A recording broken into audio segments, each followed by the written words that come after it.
नमो अरिहन्ताणं नमो सिद्धाणं नमो आयर्याणं नमो उज्जयाणं नमो लोये सौसाहुनम्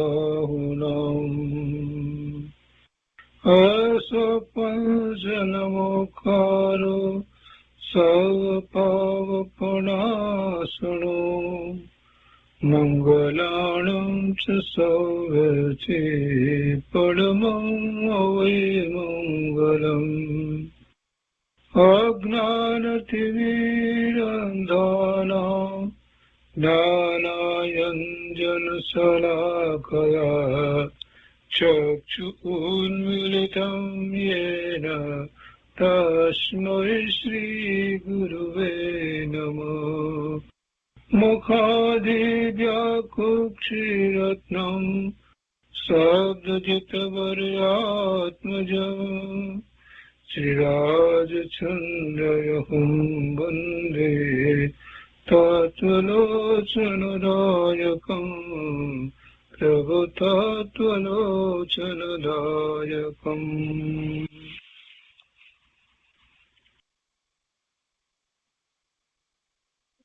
કૃપાળુદેવના વચનામૃતના સ્વાધ્યાયમાં આપણે ઉપદેશ છાયાનો સ્વાધ્યાય કરી રહ્યા છીએ. એમાં 5મા અંકનો સ્વાધ્યાય શરૂ કર્યો છે. એનો કેટલોક ભાગ કયો છે, હવે જે શેષ ભાગ લઈએ છીએ. પાના નંબર 696 ઉપર અહીંયા ચોથો પેરેગ્રાફ માં કહે છે કે જગતમાં ભ્રાંતિ રાખવી નહીં, જગતમાં ભ્રાંતિ રાખવી નહીં, એમાં કાંઈ જ નથી. આ વાત જ્ઞાની પુરુષો ઘણા જ અનુભવથી વાણી દ્વારા કહે છે. જીવે વિચારવું કે મારી બુદ્ધિ જાડી છે, મારાથી સમજાતું નથી. જ્ઞાની કહે છે તે વાક્ય સાચા છે, યથાર્થ છે. એમ સમજે તો સહેજે દોષ ઘટે. ભ્રાંતિ રાખવી નહીં, કોઈ પણ પ્રકારે ભ્રાંતિ રાખવી નહીં. ભ્રાંતિ રાખીએ એટલે કે મિથ્યાત્વનું પોષણ કરીએ તો ભવના ભ્રમણ સિવાય બીજું કાંઈ થાય નહીં. જ્ઞાની પુરુષોએ એ જ વાત કરી છે કે સમ્યક્ત્વ પ્રગટ કરવું, ભ્રાંતિ રાખવી નહીં. એનો અર્થ એ થયો, એ નાસ્તિથી કથન થયું, અને સમ્યક્ત્વ પ્રગટ કરો એ અસ્થિપૂર્વક કહેવાયું. બંનેનો અર્થ એક જ છે. ભ્રાંતિનું મૂળ કારણ એ મિથ્યાત્વ, અને મિથ્યાત્વ રાખવું નહીં એટલે કે સમ્યક્ત્વ પ્રગટ કરવું. મિથ્યાત્વ રાખવાથી, મિથ્યા ભાવને પોષવાથી, મતિ કલ્પનાએ ચાલવાથી કાંઈ લાભ થતો નથી. ભવના ભ્રમણ સિવાય બીજું કાંઈ પ્રાપ્ત થતું નથી, ભલે ને પછી એમાં શુભ ભાવ હોય તો પણ. એટલે જગતમાં ભ્રાંતિ રાખવી નહીં. જગતમાં ભ્રાંતિ રાખવી નહીં એટલે બીજી પણ વાત છે. એમાં વ્યવહારથી એમ પણ છે કે જગતના જે પદાર્થો છે, જગતમાં જે કાંઈ નવું નવું થઈ રહેલું દેખાય છે, તો એમાં કાંઈ ભ્રાંતિ કરવા જેવું નથી. છેવટે તો જગતમાં જે આપણને ઇન્દ્રિય દ્વારા દેખાય છે એ બધું શું છે? એ તો પૂતગળ પરમાણુના સ્કંદ છે. એ બધા પૂતગળ પરમાણુના સ્કંદ છે. ઇન્દ્રિય દ્વારા જે જણાય છે, ઇન્દ્રિય દ્વારા જે જ્ઞાન કરીએ છીએ આપણે, તો બધા પૂતગળ પરમાણુના સ્કંદ છે. તો એની નવી નવી રચનાઓ વગેરે જોઈ અને કાંઈ એમાં ભ્રાંતિમાં પડવાની જરૂર નથી. એથી કંઈ વધારે વિશેષ આગળ વધી ગયા એવો કોઈ અર્થ થતો નથી. જીવોને આ ઇલેક્ટ્રોનિકમાં જ રોજ નવું નવું કંઈક આવ્યા કરે છે, અને એ જોઈ અને એને એવી ભ્રાંતિ થઈ જાય છે કે બસ જગતમાં ખૂબ વિકાસ થઈ રહ્યો છે, ટેકનોલોજીનો ખૂબ વિકાસ થઈ રહ્યો છે, અને એના સિવાય એને કાંઈ બીજું સૂચતું જ નથી. અને એમ થાય કે આવું તો પહેલા હતું જ નહીં. એટલે અત્યારે જે વાત છે એ વાત જ જુદી છે. એટલે એને ધર્મની શ્રદ્ધા થતી નથી. એ ભ્રાંતિ છે એની. એટલે જગતમાં જગતના પદાર્થો અને જગતમાં જે કંઈ ચાલી રહ્યું હોય,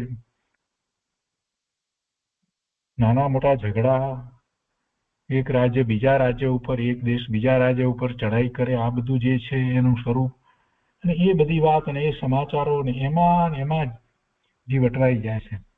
વર્તમાનમાં એવું ઘણું જોવા મળે છે.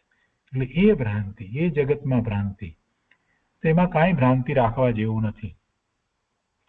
જેને આત્માની દ્રષ્ટિ થઈ છે, જેને આત્માની દ્રષ્ટિ થઈ છે, સ્વરૂપની દ્રષ્ટિ થઈ છે, જેને પૂર્ણ સ્વરૂપ પ્રાપ્ત કર્યું છે, એવા તીર્થંકર ભગવાન, કેવળી ભગવાન, હરિયન પરમાત્મા, સિદ્ધ પરમાત્માની જેને શ્રદ્ધા થઈ છે, એને હવે એમાં કાંઈ રસ પડતો નથી. આ બધું ઠીક છે, એમાં કોઈ વિશેષતા નથી.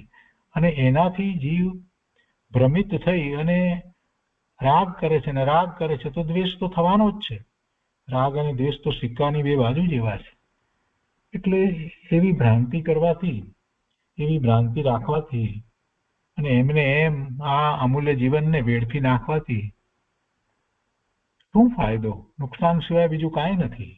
આવું અમૂલ્ય જીવન કઈ વારે વારે મળતું નથી. એટલે આ બધી જે નવી શોધખોળ જે માને છે સાયન્સ આગળ વધ્યું, ભાઈ સાયન્સ કાંઈ આગળ વધ્યું જ નથી. જૈન દર્શન જેટલું આગળ વધેલું છે અને અનંત કાળથી એવું જ છે, ભગવાનના જ્ઞાનમાં જેવું સ્વરૂપ આવ્યું છે, એ વાતથી તો આ વૈજ્ઞાનિકો કેટલાય દૂર છે. વનસ્પતિમાં જીવ છે એ હજી શોધાયાને માંડ 100 વર્ષ થયા એ વાતને સ્વીકાર થયાને. ત્યારે અનંત કાળથી જૈન દર્શનમાં તો એ વાત પડી જ છે કે વનસ્પતિમાં જીવ છે. એટલે પરમાણુની હજી જે જૈન દર્શનમાં જે પરમાણુની વાત કરવામાં આવી છે એ બધી વાત તો હજી છે નહીં. એટલે નકામાનો જીવ ખોટી ભ્રાંતિ રાખી અને પોતાનો અમૂલ્ય સમય બગાડી નાખે છે. અને જ્ઞાની પુરુષોએ જે રીતે કહ્યું છે એ રીતે એવી ભ્રાંતિને કારણે પોતે પોતાના વિશે ભ્રાંતિ સેવે છે, જગતના પદાર્થો વિશે ભ્રાંતિ સેવે છે, જીવો વિશે ભ્રાંતિ સેવે છે. એટલે કે એમને એ વર્તમાન પર્યાય જેવડા જ જુએ છે. એમને દ્રવ્ય દ્રષ્ટિ કરી અને એમનું જે દ્રવ્ય છે એ રીતે તો જાણતો નથી. અને એમ જ્યારે થાય છે તો પછી રાગ દ્વેષ સિવાય બીજું કાંઈ થતું નથી. વિભાવ ભાવે જે પરિણમે છે અને દુઃખી થઈ જાય છે. એટલે અહીંયા એ વાત કરી છે કે જ્ઞાની પુરુષોએ ઘણા જ અનુભવથી વાણી દ્વારા એ વાત કરી છે કે એવી ભ્રાંતિ રાખવા જેવી નથી. અને જીવે વિચારવું કે મારી બુદ્ધિ જાડી છે, આ વાતનો સ્વીકાર કરવાનો. આપણે એમ સ્વીકાર કરવાનો કે હું મંદ બુદ્ધિ છું. આપણે આપણી જાતને હોશિયાર માનતા હોય તો એમાંથી ખસી જવાનું. હોશિયાર કોને કહેવાય? પ્રખર બુદ્ધિ કોને કહેવાય? મંદ બુદ્ધિની સામે વિરુદ્ધ શબ્દ છે પ્રખર બુદ્ધિ. તો પ્રખર બુદ્ધિ આપણે નથી, આપણે મંદ બુદ્ધિ કહેવાય. પ્રખર બુદ્ધિ તો એ છે કે જે એક દિવસમાં 2000 શ્લોક એના અર્થ, ભાવાર્થ, પ્રયોજન સહિત કંઠસ્થ કરી લે. એક જ વખત વાંચીને, એક જ વખત સાંભળીને. એ પ્રખર બુદ્ધિ છે. એ પ્રખર બુદ્ધિ છે. આ વ્યાકરણ, ન્યાય, આ બધા જે ગ્રંથ જે છે એને અંતર્મુહૂર્તમાં એ સમજી જાય, એ પ્રખર બુદ્ધિ છે. મોટા ગ્રંથ બધા ન્યાય ને બધું એક અંતર્મુહૂર્તમાં તો સમજી જાય. ગણધર ભગવાન કેવા પ્રખર બુદ્ધિ, જેમને 12 અંગની રચના કરી અંતર્મુહૂર્તની અંદર, એ પ્રખર બુદ્ધિ કહેવાય. આ બધાની સામે આપણે શું છીએ? આપણે તો અતિ મંદ બુદ્ધિ કહેવાઈએ. એટલે કૃપાળુદેવ કહે છે કે આપણે એમ વિચારવાનું કે મારી બુદ્ધિ જાડી છે એટલે મારાથી કાંઈ સમજાતું નથી. અને એ વાત જ્ઞાની પુરુષો જાણે જ છે કે પંચમ કાળને વિશે બધા જીવોની આવી જાડી બુદ્ધિ હોય. એને એક વાર તો કંઈક વાત સમજાય નહીં, 2-3 વાર એને કહેવામાં આવે, એને સમજાવવામાં આવે, એને ભેદ પાડીને સમજાવવામાં આવે ત્યારે એ જીવો સમજે છે. અને એટલે તો શાસ્ત્રોની આટલી બધી રચનાઓ જે થઈ છે કે જેમાં પંચમ કાળને વિશે આપણે બધા મંદ બુદ્ધિના જીવો પણ એ વાતને સમજી શકીએ, સ્વરૂપનું લક્ષ કરીએ અને સ્વભાવ ભાવે પરિણમવાનો પુરુષાર્થ કરીએ. એટલે તો આ બધા શાસ્ત્રોની રચના થઈ છે. એ મહાપુરુષો તો પામી ગયા હતા, એમણે આ રચના કરી છે. એટલે મારાથી સમજાતું નથી, જ્ઞાની કહે છે તે વાક્ય સાચા છે, ક્યારેક ન સમજાય તો પણ એમ જ રાખવાનું, એને અધ્યાહાર રાખવાનું કે ના મને એ સમજાશે, જેમ જેમ હું અભ્યાસ કરીશ એમ એમ એ બધું મને સમજાતું જશે. અને એ જ યથાર્થ છે, કેમ કે એ જીનવાણી છે, એમણે પોતે એ વાતને આત્મસાત કરી, સ્વીકાર કરી, એવો અનુભવ કર્યો છે, અને પછી એમણે કરુણા કરી અને આપણે માટે શાસ્ત્ર દ્વારા રજૂ કરી છે. એટલે યથાર્થ છે. અને જો એમ આ જીવ સમજે તો સહેજે દોષ ઘટે. પણ અભિમાનમાં અમને તો બધું આવડે, અમે સમજ્યા છીએ, આવા તો ઘણા લોકો છે, એવા જીવ મળ્યા છે. કેમ કે શિબિરમાં બધી ઘણી જગ્યાએ જવાનું થયું, પરીક્ષણ કરાવવા મારે ઘણી જગ્યાએ જવાનું થયું, તો એક ડોક્ટર બહેન એ વખતે ચિંતવન ધ્યાન હું સમજાવતો હતો અને શીખવાડતો હતો, એમાં બેનના વચનામૃત કંઈક આપ્યા હતા કે આટલા વચનામૃત તમે વાંચો ને તમે પછી એમાંથી કઈ રીતે ચિંતવન કરો છો. તમે એક બેને કે આ જગ્યા લખ્યું છે એમ ન હોવું જોઈએ, આમ હોવું જોઈએ. મને તો એ વખતે એટલો બધો આઘાત લાગ્યો, મને થયું કે આ શું વાત કરે છે આ બેનશ્રી ચંપાબેન, જેમણે એ બેનશ્રીના વચનામૃત ઉપર પૂજ્ય ગુરુદેવે જેના અહીં પર પ્રવચન આપ્યા, એનો વિસ્તાર કર્યો, એનામાં આ બેન આવી વાત કરે છે.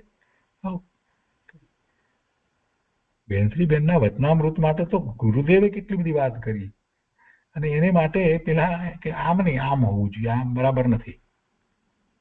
આવા ને આવા અભિમાનના પૂતળાઓનો કોઈ પાર નથી જગતમાં.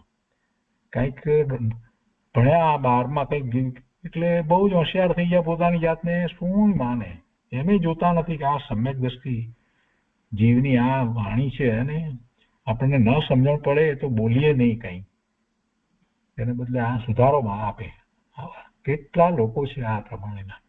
એટલે કૃપાળુદેવે બરાબર લખ્યું છે અહીંયા કે ભાઈ મારી બુદ્ધિ જાડી છે એવો સ્વીકાર કરો, મારાથી સમજાતું નથી, અને જ્ઞાની કહે છે તે વાક્ય સાચા છે, મને અત્યારે નથી સમજાતા પણ હું પ્રયત્ન કરીશ, મને વિશ્વાસ છે અને સમજાશે.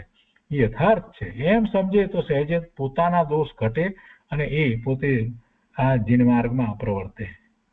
આ વાત છે. આગળ અહીંયા કહે છે કે જેમ એક વરસાદથી ઘણી વનસ્પતિ ઉગી નીકળે છે, તેમ જ્ઞાનીની એક પણ આજ્ઞા આરાધતા ઘણા ગુણો પ્રગટે છે. જો આમાં બહુ સરસ વાત છે. એક વરસાદ આવે અને પછી આપણને થાય કે આ એક જ વરસાદ આવે ત્યાં આટલા બધા આમ કઈ અહીંયા તો હતું નહીં જમીનમાં, આટલા બધા વનસ્પતિ ઝીણા બધા ઝાડવા બધા ઉગી નીકળ્યા દેખાય છે ને, એવું જોઈએ છીએ આપણે તો.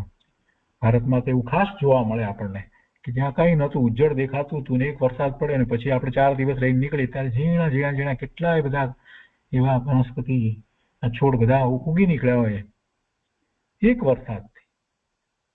એનું કારણ શું? તો કે એ તો અંદર બીજડા પડ્યા જ હતા એટલે ઉગી નીકળ્યા, એને એવા એક વરસાદની જરૂર હતી એટલે ઉગી નીકળ્યા. તો તેવી રીતે જ્ઞાનીની એક પણ આજ્ઞા આરાધતા ઘણા ગુણો પ્રગટે છે. ગુણો કેમ પ્રગટે છે?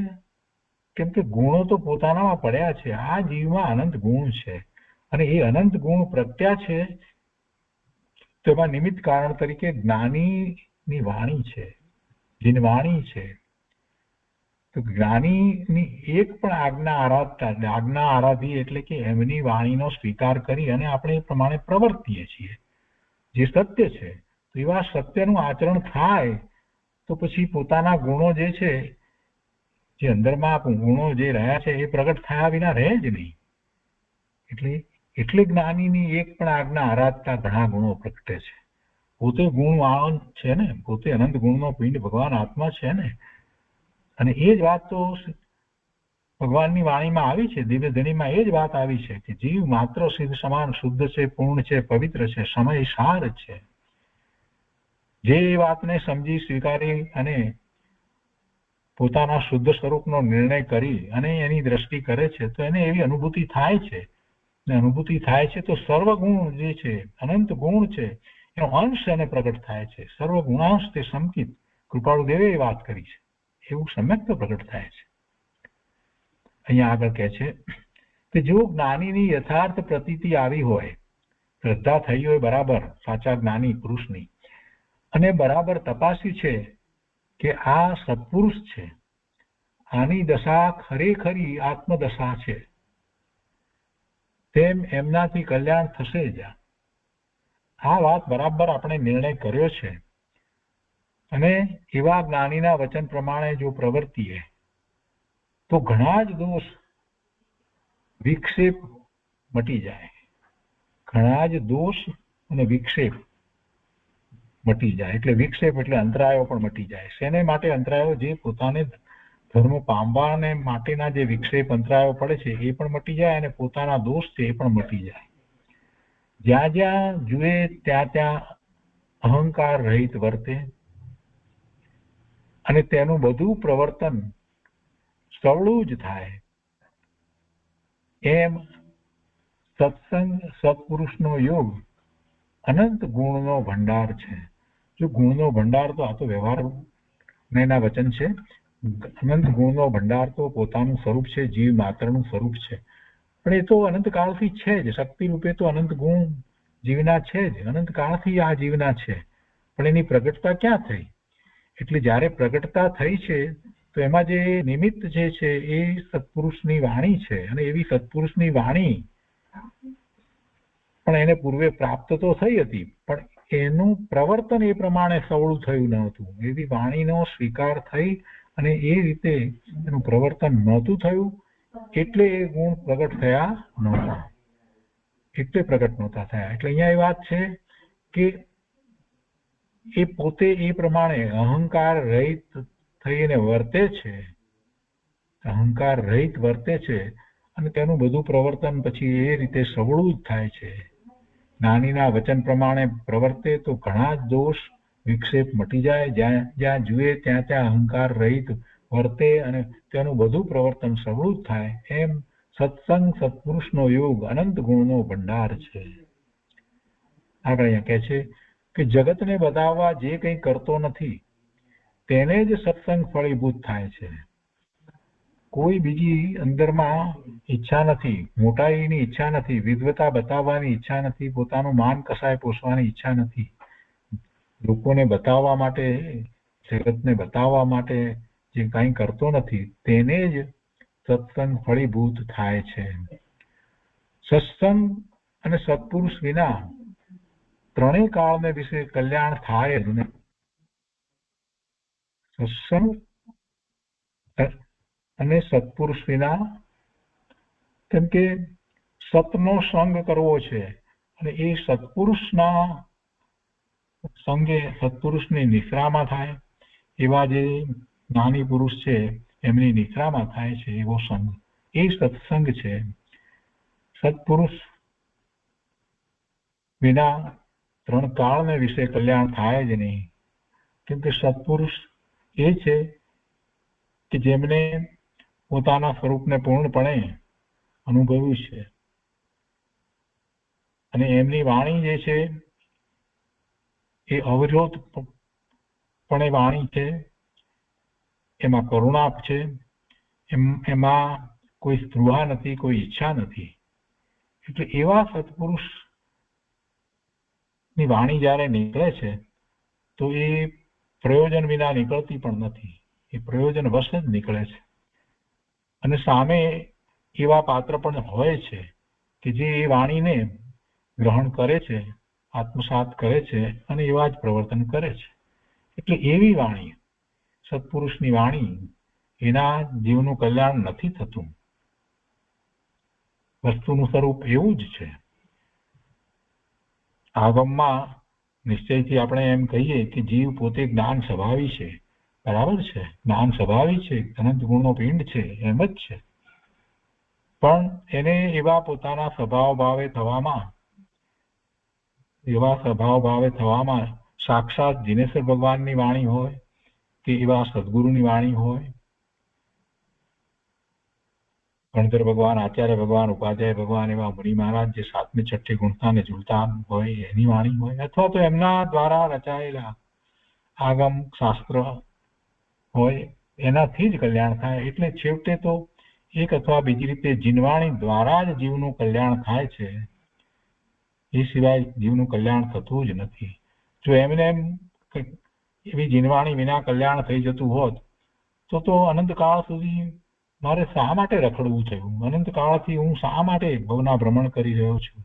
એટલે વિચાર કરીએ છીએ તો આપણને ખ્યાલ આવે છે કે જીનવાણીનો મેં સ્વીકાર નથી કર્યો માટે જ આમ થઈ રહ્યું છે. એટલે એવા સત્પુરુષ વિના ત્રણ કાળને વિશે કલ્યાણ થાય જ નહીં.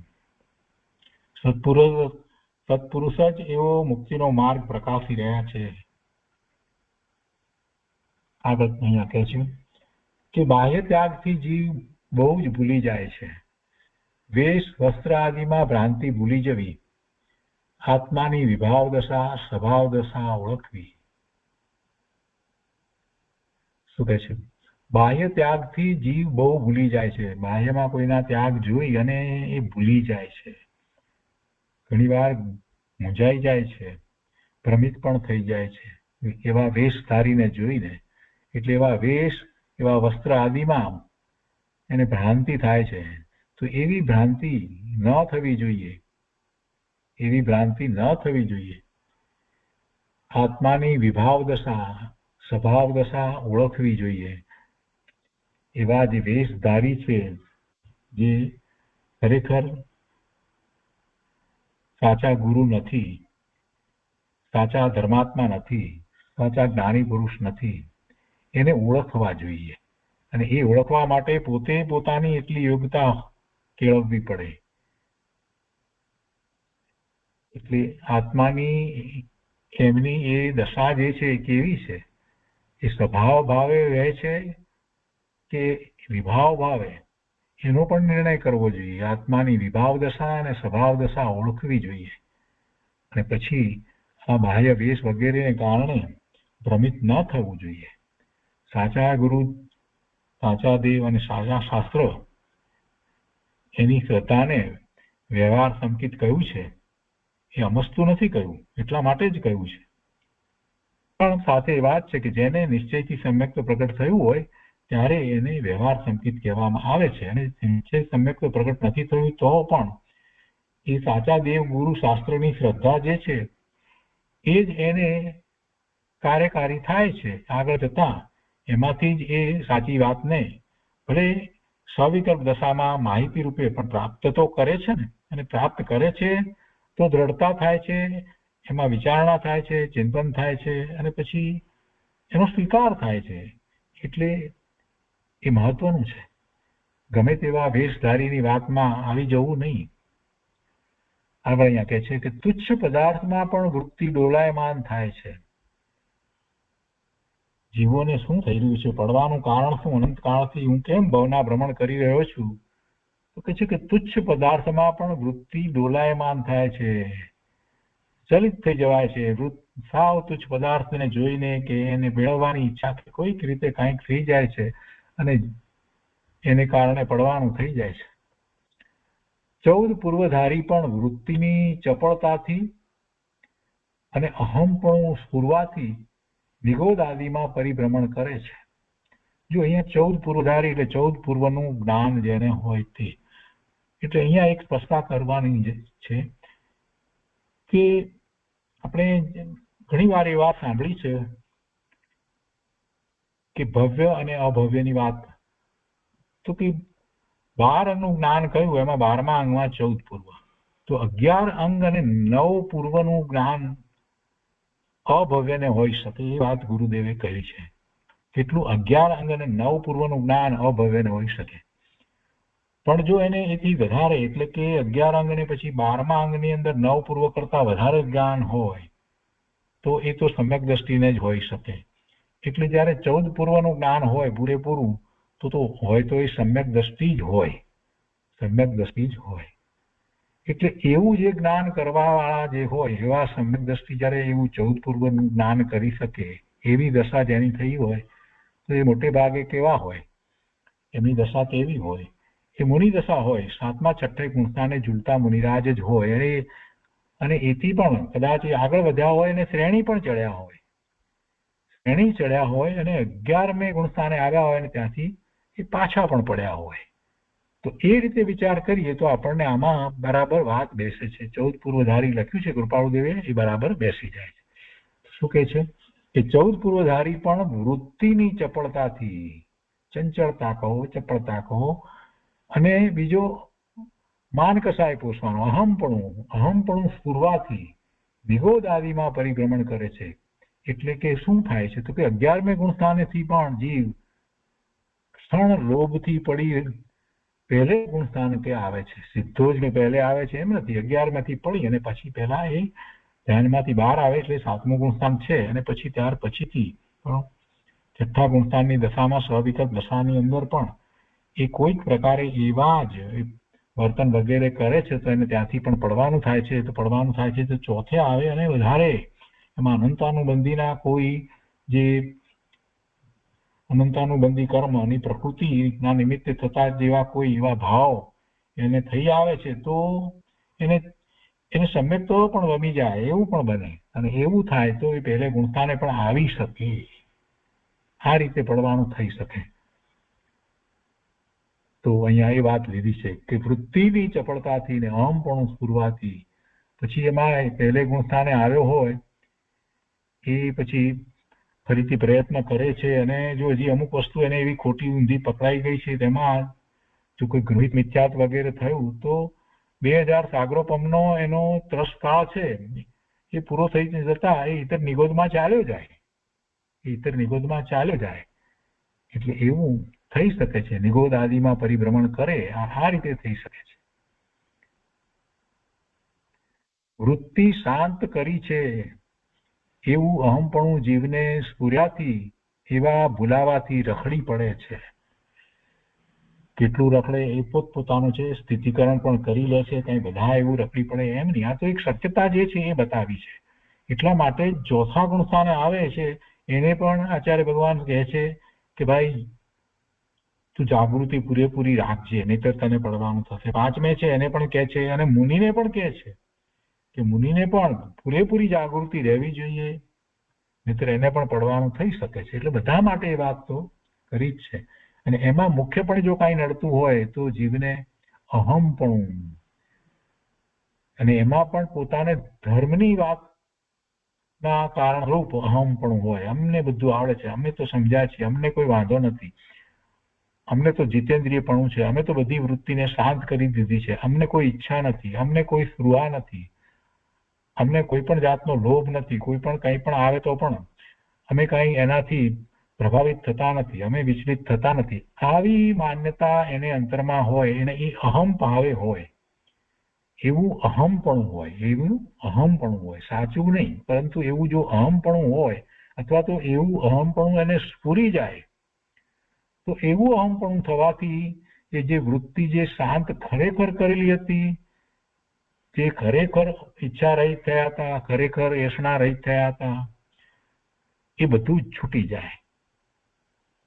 એ વાત કરી છે કે વૃત્તિ શાંત કરી છે એવું અહમપણું જીવને સ્ફુર્યાથી એવા ભૂલાવાથી રખડી પડે છે. સાધક જીવે તો ખૂબ ખૂબ ખૂબ ધ્યાન રાખવાની જરૂર હોય છે. અમને આવડે છે, અમે સમજ્યા છીએ, હવે અમારા પરિણામ બરાબર થઈ રહ્યા છે, અમને હવે અશુભ ભાવ થતો નથી, વગેરે વગેરે વગેરે વાતોને કારણે જીવને પડવાનું થાય છે. એ અભિમાનમાં આવી જાય છે. હું સમજાવું છું, હું બીજાને સમજાવી શકું છું, આ બધા અભ્યાસીઓ છે એને પણ હું સમજાવી શકું છું. આવી વાતથી, આવી રીતે અભિમાન પોષવાથી જીવને પડવાનું થાય છે. અને એવું જ પડવાનું આ જીવને અનંતવાર થઈ ચૂક્યું છે. એક અથવા બીજા કારણે એ કાંઈક આગળ વધ્યો અને પાછો એ પડ્યો. કેમ પડ્યો? તો એના અહંકારને કારણે, એના લોભને કારણે, એના માયાચારને કારણે, એના ક્રોધને કારણે. એટલે એવા કસાયને કારણે. તો કસાય થવાનું કારણ શું છે? તો કે ચારિત્ર મોહની કર્મની પ્રકૃતિઓના ઉદયો છે, એટલે એને ખૂબ સાવચેતી રાખવાની જરૂર છે. સમ્યક તો થયા પહેલા અને પછી પૂર્ણ દશા થતા સુધી, એ 12મા ગુણસ્થાને નથી આવતો ત્યાં સુધી એને પૂરેપૂરી જાગૃતિ રાખવાની જરૂર છે કે પડવાનું ન થાય, મને કોઈ રીતે પડવાનું ન થાય. એ માટે એને ખૂબ જાગૃતિ રાખવી જોઈએ. એ વાત આમાંથી આપણને પ્રાપ્ત થાય છે. બહુ સરસ વાત મૂકી છે. આગળ અહીંયા કહે છે, અજ્ઞાનીને ધન આદિ પદાર્થને વિશે ઘણી જ આસક્તિ હોવાથી કોઈ પણ ચીજ ખોવાઈ જાય તો તેથી કરી અનેક પ્રકારની આર્ત ધ્યાનની અથવા આર્ત ધ્યાન આદિ બીજા પણ એવાની વૃત્તિને બહુ પ્રકારે ફેલાવી પ્રસારી ક્ષોભ પામે છે. અજ્ઞાનીને ધન આદિ પદાર્થને વિશે ઘણી જ આસક્તિ છે. જગતમાં બધાને એમ જ છે, અજ્ઞાનીને બધાને ધન, લક્ષ્મી, સંપત્તિ એની આસક્તિ છે અને એમ માને છે કે ધનથી પ્રાપ્ત થાય. આ એક પ્રકારે જોઈએ તો એનો ભ્રમ છે. ધનથી સંપત્તિ કે અનુકૂળતાઓ પ્રાપ્ત થાય છે એમ નથી. ધનથી અનુકૂળતા પ્રાપ્ત થાય છે એમ માનવું એ ભ્રમણા છે. ગમે તેટલું ધન હોય છતાં અનુકૂળતા પ્રાપ્ત ન થાય. પુણ્યથી અનુકૂળતા પ્રાપ્ત થાય, ધનથી નહીં. આ લોકોને એ હજી ભાન નથી કે એને જે પ્રાપ્ત થાય છે એ પુણ્યથી પ્રાપ્ત થાય છે, ધનથી નથી પ્રાપ્ત થતું. ધન ગમે તેટલું હોય પડ્યું રહે છતાં એને નાની બાબત માટે ટળવળવું પડે, દુઃખી થઈ જાય. પુણ્ય ન હોય તો શું થાય? એ વખતે એ પુણ્ય ન હોય તો શું થાય? ધન ગમે તેટલું હોય તો પણ કોઈક નાનો માણસ એનું અપમાન કરી જાય બધાની વચ્ચે. કેમ કે એને એવો ઉદય છે, એને એવો ઉદય હોય. અપયશ નામ કર્મનો ઉદય હોય. જેમ યશ નામ કર્મનો ઉદય હોય છે એનાથી વિરુદ્ધ અપયશ નામ કર્મનો ઉદય વર્તતો હોય તો શું થાય? ભલે ને એ મોટો આખા ગામના ગામ ખરીદી શકે એવો મોટો ધનવાન હોય તો બધાની વચ્ચે પેલો બે લાફા મારી અપમાન કરીને ચાલ્યો જાય, કઈ થાય નહીં એનાથી. આ બની શકે. શુક્રા બને છે કેમ કે એના એવા પાપ કર્મના ઉદય છે. એટલે પુણ્ય ને પાપના ઉદય પ્રમાણે એને અનુકૂળતાઓ, પ્રતિકૂળતાઓ, સાતા અસાતા બધું પ્રાપ્ત થાય છે. એ ધનથી નથી પ્રાપ્ત થતું. ધન વિનાના કેટલાયને આપણે જોઈએ છીએ કે એમને કેટલું બધું માન મળે છે. એમને સાતા વેદની કર્મનો ઉદય એવો વર્તતો હોય કે પોતાની પાસે ધન ન હોય છતાંય બધી જ સગવડો મળે છે, અનુકૂળતાઓ મળે છે. એટલે યશ નામ કર્મ, સાતા વેદીની નામ કર્મ એ બધી પુણ્યની પ્રકૃતિના ઉદય હોય તો બધું પ્રાપ્ત થાય. એમાં ધનની જરૂર હોતી નથી. પૈસાથી પ્રાપ્ત થાય એવી તો કોઈ વાત હોતી નથી. એટલે એ તો વાત પહેલાથી મનમાંથી કાઢી નાખવા જેવી છે કે જે કંઈ પ્રાપ્ત થાય છે એ કર્મના ઉદય અનુસાર પ્રાપ્ત થાય છે. અને થાય છે તો એ શું છે, એની શું કિંમત છે? પુણ્યને કર્મના ઉદયને કારણે જે પ્રાપ્ત થાય એ બધા અનુકૂળતાના સંયોગો હોય કે એવા બહુમાનના કે એવા કાંઈ પણ સંયોગો હોય કે કોઈ પણ સંયોગો હોય તો એ શું છે? છેવટે તો એ ઉદય છે અને એ ઉદય એનો સ્થિતિબંધ છે ત્યાં સુધી રહેશે, પછી તો એ પૂરો થઈ જવાનો છે. અને મારે શું સંબંધ છે? હું એનાથી જુદો ભગવાન આત્મા જ્ઞાન આનંદ સ્વરૂપ છું અને હું ભગવાનના જ્ઞાનમાં સિદ્ધ સમાન પૂર્ણ પવિત્ર શુદ્ધ જણાયો છું. એ મોટામાં મોટું માન છે. એનાથી વિશેષ મારે શું જોઈએ? અનંત ગુણનો પિંડ એ મારી લક્ષ્મી, એનાથી વિશેષ બીજી કોઈ લક્ષ્મી જગતમાં હોય નહીં. એમ એને જીવન વ્યતીત કરવાનું છે. અને એ શ્રદ્ધા સહિત, એ ભાવ સહિત, એવા સ્વીકાર સહિત એને નિર્વિકલ્પ ધ્યાનમાં પોતાના સ્વરૂપની અનુભૂતિ કરવાની છે, વારંવાર કરવાની છે. એ કરવાનું છે. એટલે ધનથી કાંઈ નથી. અને એટલે જ ગુરુદેવે એમ કે છે કે આ ધૂળ, કરોડપતિની વાત બધી કરીને પછી છેવટે કે બધા ધૂળપતિ એમ જે કહે છે તો એ અપેક્ષાથી વાત છે. બહુ શાંતિથી બધી વાતને સમજવાની જરૂર છે. મહાપુરુષોની વાણી કાંઈ ગમે તેમ નથી આવતી. ગુરુદેવ બોલે છે એ એક એક શબ્દ એ પ્રયોજનભૂત શબ્દ છે અને એ કાળે જે નીકળ્યો છે તો એની પાછળનું કાંઈક રહસ્ય છે. એ ભાવિ તીર્થંકરની વાણી એમને કાંઈ નથી નીકળી. અહીંયા કહે છે કે અજ્ઞાનીને ધન આદિ પદાર્થોને વિશે ઘણી જ આસક્તિ હોવાથી, કૃપાળુદેવ કહે છે એમાં કાંઈ એક અંશ માત્ર પણ ખોટું નથી, પૂર્ણ સત્ય છે કે ધનિક અજ્ઞાનીને ધન આદિ પદાર્થ વિશે ઘણી જ આસક્તિ હોય છે. વાત બરાબર જ છે. અને એવી આસક્તિ હોવાને કારણે કે નાનકડી વસ્તુ ખોવાઈ જાય, આમ તેમ થઈ જાય છે તો પણ તેથી કરીને એને અનેક પ્રકારની આર્ત ધ્યાન આદિની વૃત્તિ બહુ પ્રકારે ફેલાવી છે. બહુ પ્રકારે એવા આર્ત ધ્યાન વગેરે કરે છે, ગુસ્સો કરે છે, ક્રોધ કરે છે, કંઈક ને કંઈક કર્યા જ કરે છે, માયાચાર કરે છે, બધું કરે છે. જો એ ચીજ ખોવાઈ ગઈ હોય તો એને માટે પોતે પણ એને મેળવવા માટે ચોરી પણ કરે, એટલા સુધી પણ થઈ શકે છે. આ તો બધું જગતમાં બનતું જોવામાં આવ્યું છે એટલે આપણે વાત કરીએ છીએ. એવી વૃત્તિને બહુ પ્રકારે ફેલાવી પ્રસારી અને ક્ષોભ પામે છે, દુઃખી થાય છે, દુઃખી થઈ જાય છે. કારણ કે તેણે તે પદાર્થની તુચ્છતા જાણી નથી. એ પદાર્થની તુચ્છતા જાણી નથી. ભાઈ મહાપુરુષ તો એમ કહે છે કે જે પદાર્થની તને આટલી બધી ઈચ્છા આસક્તિ જે છે, જે કોઈ જવાથી તું આટલો દુઃખી થઈ રહ્યો છે, પણ તું જાણે છે કે એ પદાર્થ કેવો તુચ્છ છે, એ પૂતગળના પરમાણુનો સ્કંદ છે, અને એમાંથી સમય સમય પૂતગળના પરમાણુ ખરતા જાય છે, અને તું એને માટે થઈને આટલો વ્યગ્ર શા માટે થાય છે, આટલો ચિંતિત શા માટે થાય છે? એ પદાર્થ નું તું કાંઈ કરી શકતો નથી. તું ચેતન એવો ભગવાન આત્મા છે, અને પેલો પદાર્થ જળ છે.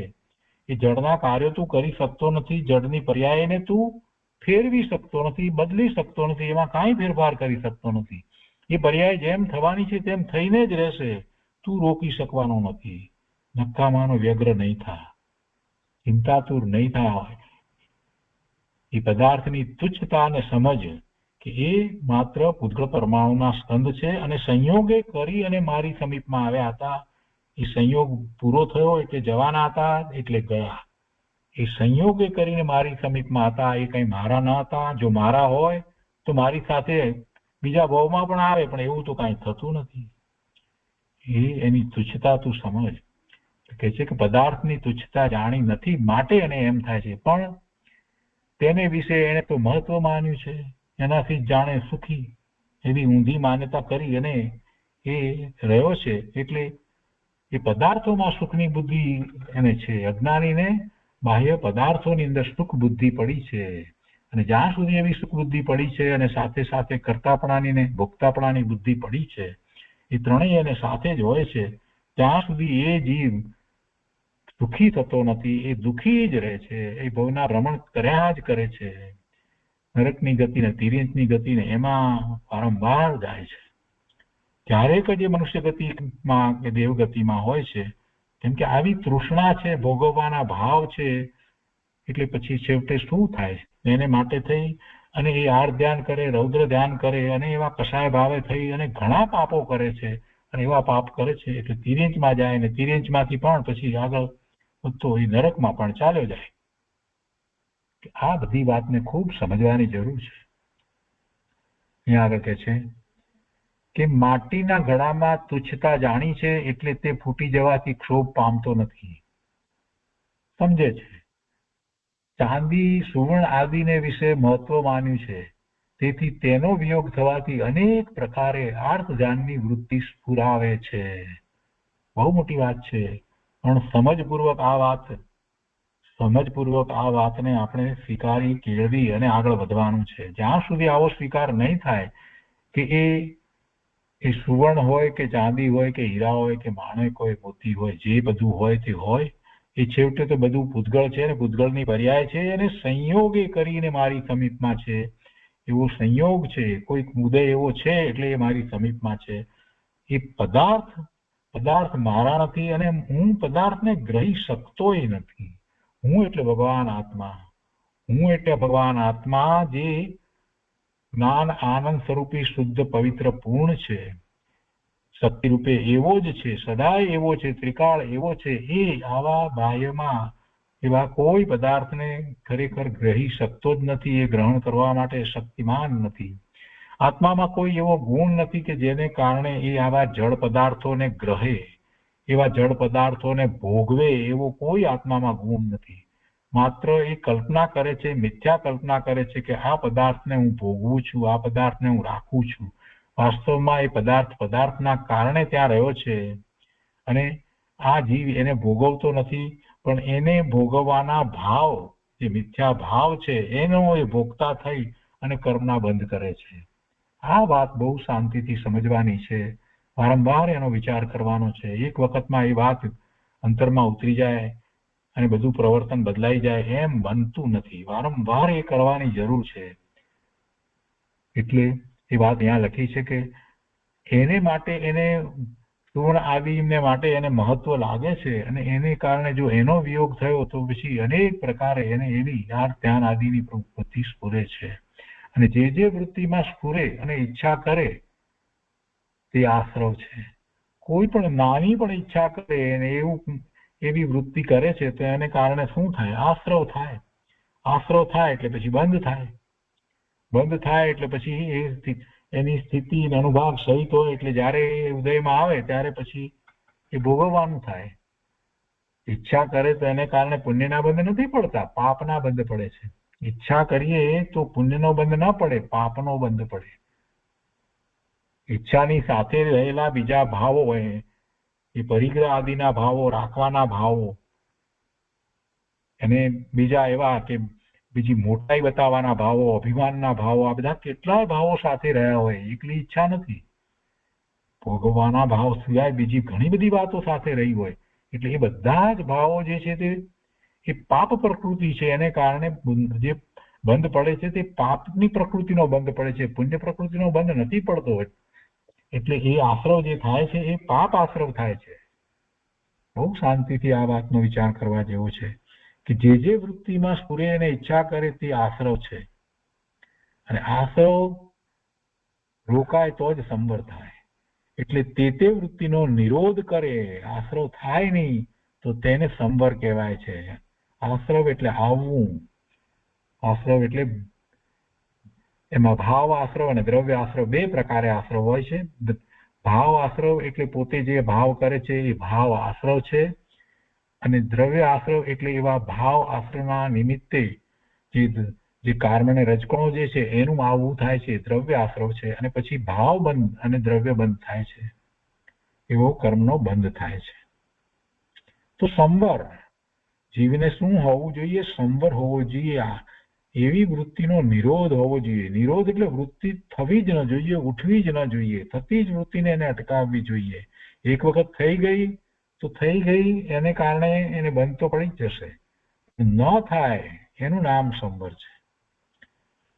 હવે કહે છે કે અનંત વૃત્તિઓ અનંત પ્રકારે સ્ફુરે અને અનંત પ્રકારે જીવને બંધન કરે. બાળ જીવોને આ સમજાય નહીં, તેથી જ્ઞાનીઓએ તેના સ્થૂળ ભેદો સમજણ પડે તે રીતે કયા છે. આખું જે કર્મનું શાસ્ત્ર જે સમજાવ્યું છે એ રીતે સમજાવવામાં આવ્યું છે. જીવોને સમજણ પડે એટલા માટે સમજાવ્યું છે.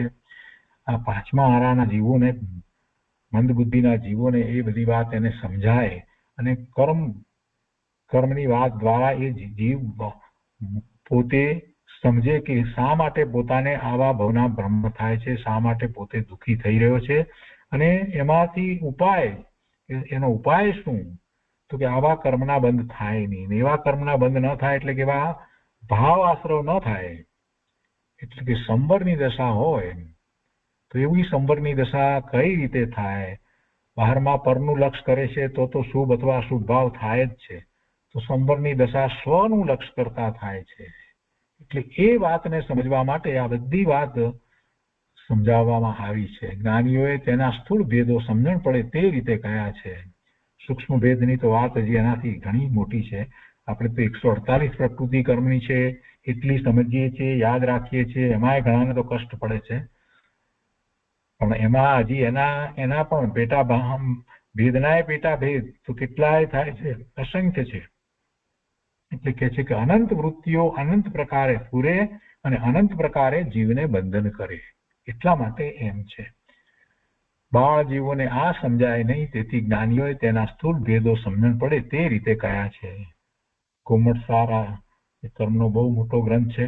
નેમિચંદ સિદ્ધાંત ચક્રવર્તી એ આ શાસ્ત્રની રચના કરી છે. નેમિચંદ સિદ્ધાંત ચક્રવર્તી કહેવાતા હતા, અને એ મહાજ્ઞાની પુરુષ. અને એમણે દ્રવ્ય સંગ્રહ, બૃહદ દ્રવ્ય સંગ્રહ, લઘુ દ્રવ્ય સંગ્રહ અને બીજા ઘણા ગ્રંથોની એમણે રચના કરી છે. એવા એ મહાપુરુષે કર્મના જે ગ્રંથની ગોમટસાર, એના બે ભાગ, જીવકાંડ અને કર્મકાંડ, એની અંદર ખૂબ સૂક્ષ્મતાથી બધી વાત કરી છે. હવે આ સૂક્ષ્મતાથી જે વાત કરી છે, જેને કેટલીક વાતને આપણને સમજવા માટે કેટલાય મહિનાઓ ચાલ્યા જાય, અને એને પછી યાદ રાખવામાં તો કેટલોય સમય ચાલ્યો જાય. એ જે કહીએ છીએ એને અહીંયા કૃપાળદેવ સ્થૂળ કહે છે.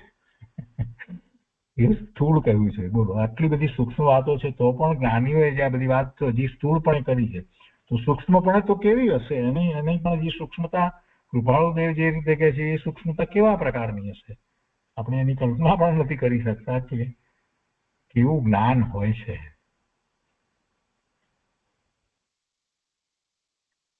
કંધર ભગવાન ને જ્ઞાનનો કેવો ઉઘાડ હશે એની તો આપણે કલ્પના જ કરવી રહી.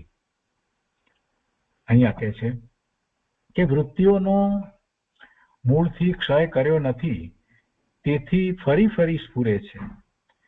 દરેક પદાર્થને વિશે સ્ફુરાયમાન થતી બાહ્ય વૃત્તિઓને અટકાવવી અને તે વૃત્તિ પરિણામ અંતર્મુખ કરવા. વૃત્તિઓનો મૂળથી ક્ષય કર્યો નથી. મૂળથી ક્ષય તો ક્યારે થાય? સમજપૂર્વક થાય. અને એવું સમજપૂર્વક કરવા માટે શું કરવું પડે? કે પોતાના પરિણામ અંતર્મુખ કરે તો થાય. પોતાની વૃત્તિ જે બહારમાં ફરી રહી છે એને બદલે પોતાના સ્વરૂપનું મહાત્મા લાવી અને એ તરફ વળે એવી વૃત્તિ થાય તો પોતાના પરિણામ સ્વરૂપના લક્ષ્ય થાય તો પછી આ બાહ્યમાં જે વૃત્તિ જે છે એનો ક્ષય થાય. એટલે વૃત્તિઓનો મૂળથી ક્ષય કર્યો નથી, તેથી ફરી ફરી સ્ફુરે છે. એટલે સમજપૂર્વક એ બધી ઈચ્છા વગેરેનો ત્યાગ કર્યો નથી.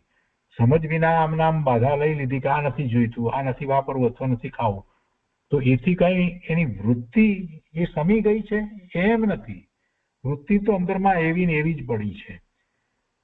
આ કોલસા જે છે લાકડા સળગાવ્યા હોય અને પછી એ કોલસા રહ્યા હોય એની પર રાખ વાળી અને આપણે ચાલ્યા જઈએ એટલે કઈ ત્યાંથી અગ્નિ ઓલવાઈ ગયો છે? ના, અગ્નિ નથી ઓલવાઈ ગયો. એની પર પગ મૂકતા જ પગ બળે છે અને એની પર ફૂંક મારીએ તો પાછો એ પ્રજ્વલિત થાય છે. એમાં બીજા લાકડા નાખતા ફરી એ બધું સળગે જ છે. એટલે કોઈ પણ એવી બાધા પ્રતિજ્ઞાઓ આ બધું જે કરીએ છીએ તો એટલાથી બધું સમી જાય છે એમ નથી. કહેવાનો આશય એવો છે એને સમજપૂર્વક સમાવવું જોઈએ કે એ વસ્તુ પોતાને કોઈ રીતે કાર્યકારી નથી, ઉપયોગી નથી, હિતકારી નથી, ઈષ્ટ નથી. એવું પોતે સમજપૂર્વક જ્યાં સુધી નથી કરતો ત્યાં સુધી એ પદાર્થ, એ વૃત્તિ, એની ઈચ્છા એવી વૃત્તિ ઉઠ્યા વિના રહેતી જ નથી. એટલે જયારે સમજપૂર્વક સમાવવામાં આવે, પોતાની જાત સાથે ડાયલોગ કરીને કરે, આમાં તને આટલો રસ પડે છે, એ જીવ પોતાની જાત સાથે એને ડાયલોગ કરવાનો છે, પોતાને જ કહેવાનું છે કે એ જીવ તને આમાં આટલો બધો શા માટે રસ પડે છે? આ કઈ પદાર્થ તારે માટે નવો છે? આ ભાવમાં તો ઠીક, પણ એની પહેલાના ભાવમાં કેટલાય ભાવમાં એ પદાર્થ ને તે ભોગવ્યો છે, પણ છતાંય તને એનાથી સંતોષ થયો નથી. એનો અર્થ જ એ છે કે પદાર્થ જે છે એ સંતોષ આપી શકતો જ નથી. એટલે હવે એ પદાર્થની પાછળ પડવાનો અર્થ નથી. એ નકામી વસ્તુ છે જે મને દુઃખી કરે છે, જેને કારણે હું વારંવાર વિચલિત થઈ જઉં છું. એવા પદાર્થ હવે મારે એ જોઈતા નથી. ખરેખર એ મને સુખનું કારણ નથી થતા, પણ એ મને દુઃખનું કારણ જ થાય છે.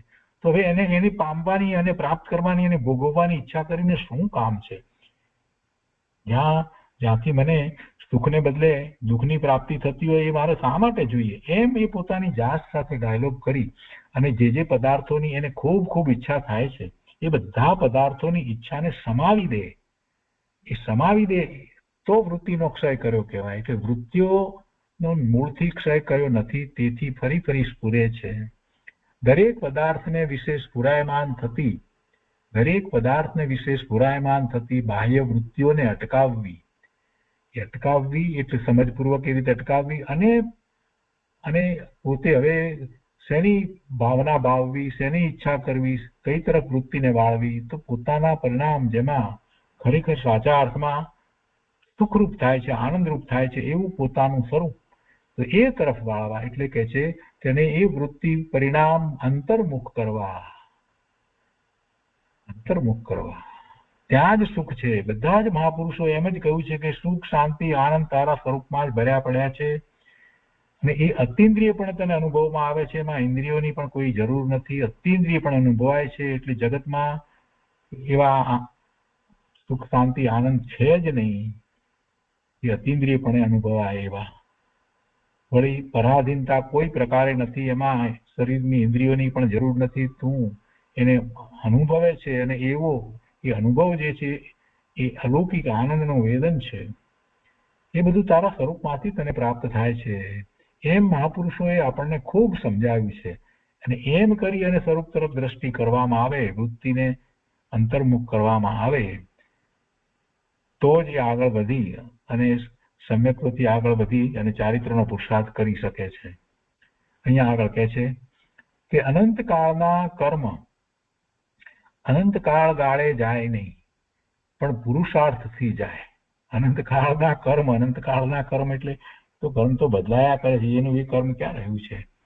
એ જે કર્મના જે ઉદય આવે છે અને એની સાથે જોડાઈને જીવ નવા કર્મ બાંધી લે છે, અને આ જૂનું જે કર્મ હતું એ તો ખરી ગયું, એની તો વિપાક નેજરા થઈ ગઈ, અને નવું તો બંધાઈ ગયું. ફરી પાછું બીજું એવું ઉદયમાં આવ્યું અને એની સાથે જોડાઈ અને ફરી બીજું નવું બાંધ્યું. એમ સમયે સમયે જીવ નાના પ્રકારે એ ઔદયિક ભાવે થાય છે, એટલે કે જે કર્મના ઉદય આવે છે એની સાથે જોડાઈ અને નવા કર્મ બાંધે છે, અને નવા જે બંધાયા છે પાછા ઉદયમાં આવે છે, એટલે ચક્ર ચાલ્યા જ કરે છે. એટલે અનંત કાળથી આ જે કર્મ રહ્યા છે એના એ જ છે એમ નથી, પણ એમ જ કહેવાય કે એ જીવ કર્મ સહિત જ અનંત કાળથી રહ્યો, એટલે એમ કહેવાય છે કે અનંત કાળના કર્મ. એ અનંત કાળના કર્મ એ અનંત કાળ ગાળે જાય, અનંત કાળ સુધી પણ એમાં આપણે આગળ એ જ કર્યા કરીએ એટલે કઈ ગળી જવાના છે એવું નથી, ને એને દૂર કરવા માટે કઈ અનંત કાળની જરૂર નથી. અનંત કાળના કર્મ અનંત કાળ ગાળે જાય નહીં, પણ પુરુષાર્થથી જાય, ક્ષણમાં જાય. પુરુષાર્થથી સમ્યક થતા ક્ષણમાં જાય. કેમ કે સમ્યક થયું ને પછી આગળ વધી અને એવો જ પુરુષાર્થ ઉપાડી લે છે, ને ચારિત્રનો પુરુષાર્થ એવો ઉપાડી લે છે તો એ કેવળ જ્ઞાન પ્રગટ કરી શકે છે. વિશુદ્ધ કુમારનું ઉદાહરણ આપણે જાણીએ છીએ. એક દિવસમાં જ નિમનાથ ભગવાનના દર્શન કરવા હજી તો ગયા છે શ્રી કૃષ્ણ સાથે, અને ત્યાં જ એ પ્રભુની વાણી સાંભળી અને દીક્ષા લઈ લે છે. અને દીક્ષા લઈ અને એ તો મુનિ સ્મશાનમાં ઉભા રહી જાય છે, ધ્યાનમાં ઉભા રહી જાય. 7મું ગુણસ્થાન તો આમ આવી ગયું, અને પછી ધ્યાનમાં 7મા ગુણસ્થાનમાં જ છે, અને પછી એમની ઉપર તો ઉપસર્ગ થાય છે, પણ એ તો પછી દેહ છોડે છે, કેવળ જ્ઞાન પ્રગટ કરી લે છે, અને પછી 14મું ગુણસ્થાન અને નિર્વાણ પામે છે. કેટલો સમય, કેટલો ઓછો સમય! એટલે એવી રીતે સમ્યક્ત્વ પ્રગટ કરવા માટે પણ જીવ જે પુરુષાર્થ કરે છે અને સાચો પુરુષાર્થ થાય છે, અને ભેદ જ્ઞાન થતા એને જુદું પડી જાય છે, આ હું અને આ બીજું બધું જુદું, મારાથી જુદું એમ. અને પછી તો આગળ વધી અને એ પૂર્ણ દશાને પ્રાપ્ત કરી લે છે. એટલે એ પુરુષાર્થથી જાય, માટે કર્મમાં બળ નથી. હવે વાત તો એ કરવી છે કે ભાઈ તું કર્મથી ડર નહીં, કર્મ બળવાન નથી, તું બળવાન છો. માટે કર્મમાં બળ નથી, પણ પુરુષાર્થમાં બળ છે. તેથી પુરુષાર્થ કરી આત્માને ઊંચો લાવવાનો લક્ષ્ય રાખવો. કર્મ કર્મ કર્મ કરી અને ડરવાની કાંઈ જરૂર નથી. કર્મ કર્મ કરી અને પોતે વિભાવ ભાવમાં જવાની પણ જરૂર નથી, અને કર્મ કર્મ કરી અને એવા ખોટા જસ્ટિફિકેશનો આપવાની જરૂર નથી. ઘણા લોકો એવું કર્યા કરે છે, શું કરીએ તો કર્મને કારણે થયું, શું કરીએ કર્મને કારણે. અરે પણ તું ક્યાં હતો એ વખતે? તું ક્યાં હતો? કર્મ કર્મમાં રહ્યા. જે ઉદય આવ્યા ને જે થયું તે કર્મનું કર્મને વિશે થયું, પણ તને તારા વિશે શું થયું, તારા વિશે પરિણામ કેવા થયા, એમ આપણે આપણી જાતને પૂછવાનું. બીજાને પૂછવાની વાત નથી. આ જયારે વાત કરીએ ને તું કહીને જયારે અમે વાત કરીએ છીએ પ્રભુ, ત્યારે એમ સમજીએ છીએ કે અમે અમારી જાતને કહી રહ્યા છીએ. તો પોતાની જાતને પૂછવાનું કે તું શું કરતો તો આ કર્મનો ઉદય આવ્યો ત્યારે તારા પરિણામ કેવા થયા? એ કર્મને અનુસરીને થયા કે તું એનાથી જુદો રહી, સ્વતંત્રપણે રહી અને તે તારા સ્વરૂપનું લક્ષ્ય કર્યું અને એ પરિણામો સાથે પરોટાયો નહીં, એ ઉદયો સાથે પરોટાયો નહીં? શું કર્યું? એમ આપણી જાતને પૂછવાનું છે. કેમ કે બળવાન કોણ છે? હું પુરુષાર્થ કરું છું તે બળવાન છે. કર્મ શું બળવાન છે? કર્મ બળવાન નથી. અને અત્યારે વર્તમાનમાં તો જેમ હિન્દુ ધર્મની અંદર ઈશ્વર બધું કરે, ઈશ્વરની ઈચ્છા વિના પાંદડું પણ હલે નહીં, એવી એક માન્યતા ચાલી રહી છે. અને એના જેવી જ માન્યતા જૈન દર્શનમાં એ ચાલી રહી છે કે બધું કર્મ કરે, બધું કર્મને કારણે થાય, કર્મને કારણે થાય, આવી એ માન્યતા જૈન દર્શનમાં ચાલી રહી છે. ખોટી વાત છે. કર્મ જે છે એ તો પૂર્વે જે ભાવ કર્યા હતા એનું રિઝલ્ટ છે, એનું પરિણામ છે. અને એ પરિણામ આવે એ વખતે પણ જીવ સ્વતંત્ર છે અને સ્વતંત્રપણે પોતે પોતાનો પુરુષાર્થ કરી શકે છે. પૂર્વે જે ભાવ કર્યા હતા એને કારણે જે કર્મ બંધાયા અને એના ઉદય આવ્યા, એ ઉદય પુણ્યના હોય કે પાપના હોય, એ દરેક ઉદયની વખતે પણ જીવ પોતે પોતાના સ્વભાવ ભાવે થવાનો પુરુષાર્થ કરવો હોય તો કરી શકે છે. એટલે પુરુષાર્થમાં બળ છે. કૃપાળુદેવે વાત અહીંયા કરી છે ને, પુરુષાર્થમાં બળ છે. તેથી પુરુષાર્થ કરી આત્માને ઊંચે લાવવાનો લક્ષ્ય રાખવો.